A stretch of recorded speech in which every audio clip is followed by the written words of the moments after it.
Olá, meus queridos irmãos, graça e paz a todos. Desejo a todos vocês um bom dia e graças a Deus, meus irmãos, todos nós estamos aqui com vida, paz, saúde, segurança e também no conforto de Deus. E como sempre, meus irmãos, graças a Deus, mais uma noite e mais um dia se passou, ou seja, um dia menos para a volta de Jesus.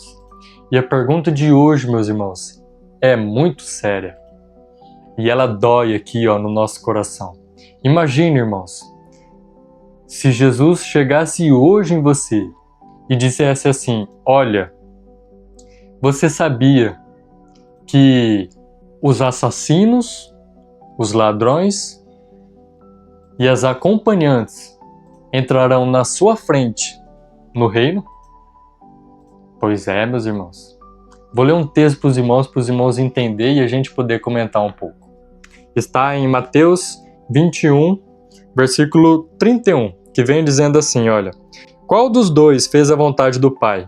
Disseram, o segundo.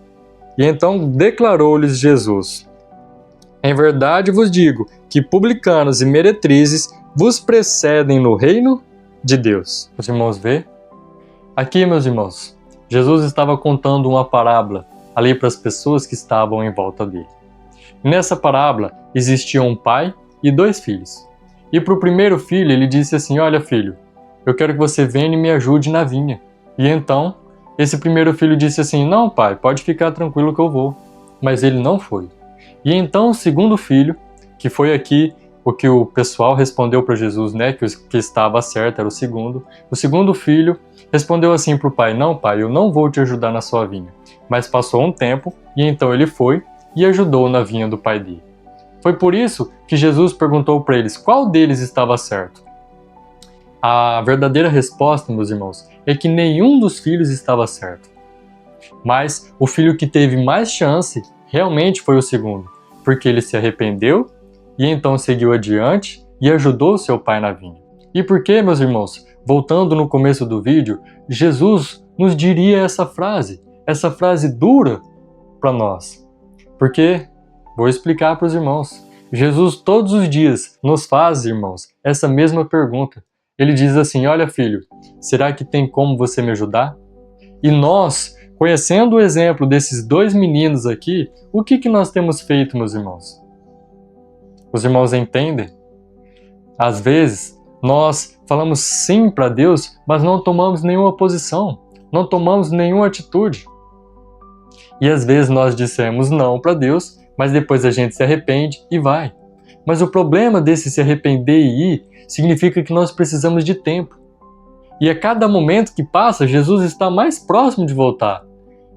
Então aqui existe um pouco mais de esperança, mas é uma esperança perigosa. Por isso que Deus nos diz: hoje, se ouvirdes a minha voz, não endureçais o vosso coração. Irmãos, a questão disso tudo é: nós conhecemos a Deus e sabemos o que nós temos que fazer. Qual é o maior problema do primeiro filho? O primeiro filho, ele quer fazer a vontade de Deus e não faz. Por quê? Ele acredita que da forma que ele está agindo já está certo. Ele acredita que somente indo na igreja, de vez em quando louvando lá na frente, de vez em quando fazendo um trabalho missionário, de vez em quando fazendo alguma coisa, somente por fazer, ele acredita estar salvo. Por isso que as meretrizes e os publicanos procedem antes dele no reino de Deus. Mas ainda assim, o interessante disso tudo, meus irmãos, é que Jesus não disse ali para os fariseus que eles não entrariam no reino de Deus. Porque enquanto a porta estiver aberta, há esperança para todos nós, mesmo que nós sejamos o primeiro ou o segundo filho. É claro, o melhor é ser o terceiro, que nem está aqui nessa parábola. O terceiro é aquele que aceita e vai, e faz a obra. Mas que nós possamos refletir sobre isso e entender, meus irmãos, que nós temos tempo. E principalmente reconhecermos que todos nós somos pecadores e precisamos de um Salvador. Se nós reconhecermos isso, então entenderemos, meus irmãos. É por isso que as meretrizes e os publicanos procediam no reino antes deles. Os irmãos entendem? As pessoas que estão no mundo, elas sabem que estão no mundo. Elas sabem que são pecadores. E nós que estamos na igreja, acreditamos que nós somos pecadores? Acreditamos que nós precisamos de uma transformação em Cristo? é sobre isso. Então, meus irmãos, que possamos refletir, que possamos saber que todos nós que estamos nesse mundo somos pecadores e precisamos de um Salvador. Amém?